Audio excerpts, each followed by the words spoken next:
ఈరోజు దేవుని వాగ్దానం యెషయా గ్రంథం 40వ అధ్యాయం 29వ వచనం. సొమ్మసిల్లిన వారికి బలమిచ్చువాడు ఆయనే, శక్తిహీనులకు బలాభివృద్ధి కలిగజేయువాడు ఆయనే. నా ప్రియ సహోదరి సహోదరులారా, ఈరోజు దేవుడు మీతో వాగ్దానం చేస్తూ ఉన్నాడు. సొమ్మసిల్లిన స్థితిలో మీరున్నట్లయితే, భయంకరమైన అనారోగ్యంతో మీరు బాధపడుతున్నట్లయితే, దేవుడు ఈరోజు మీతో గొప్ప వాగ్దానం చేస్తూ ఉన్నాడు. ఆయన బలమిచ్చే దేవుడు, బలవంతుడైన దేవుడు. మీ జీవితంలో బలమైన కార్యాలు చేసి మీకు బలం ఇస్తాడు. శక్తిహీనతతో మీరు బాధపడుతున్నారేమో, భయంకరమైన సమస్యలను బట్టి మీ శక్తి అంతా కోల్పోయి, అనారోగ్యమును బట్టి మీ శక్తి అంతా కోల్పోయి ఉన్నారేమో.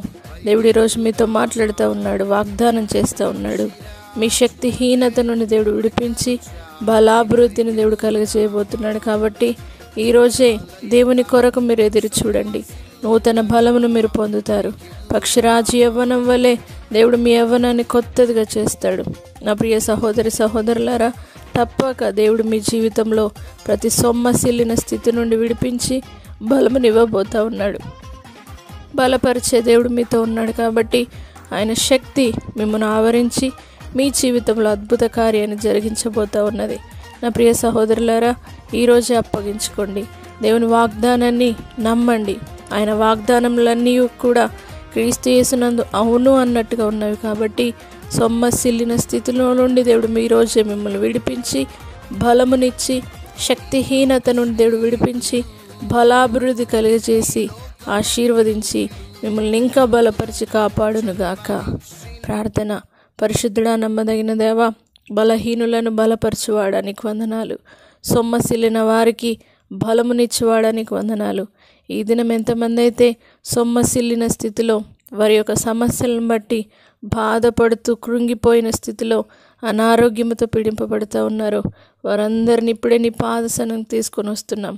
వారందరికీ నాయన బలమును అనుగ్రహించండి. శక్తిహీనతతో ఎంతమంది అయితే బాధపడుతూ ఉన్నారో, వారు ఇంకా మేము ఈ సమస్యలను తాళలేము అన్న స్థితిలో ఉన్నవారు ఎంతమంది అయితే ఉన్నారో, వారి శక్తిహీనత నుండి విడిపించి దేవానికి స్తోత్రం నీ బలము చేత నింపి వారిని ఆశీర్వదించండి. నీ కొరకు ఎదురు చూసేవారిగా నూతన బలమును అనుగ్రహించి ఈ నూతన సంవత్సరంలో నూతన మేళ్ల చేత నింపి, పక్షిరాజు యవ్వనం వలె వారి యవ్వనాన్ని కొత్తదిగా చేసి, పక్షిరాజు వలె రెక్కలు చాపి పైకి ఎగురుటకు, అలయక పరిగెత్తుటకు, సొమ్మసిల్లక నడిచిపోవుటకు వారిని అభిషేకించమని నజరేయుడైన యేసు పరిశుద్ధ నామమును బట్టి అడిగి వేడుకుంటున్నాము తండ్రి. ఆమేన్.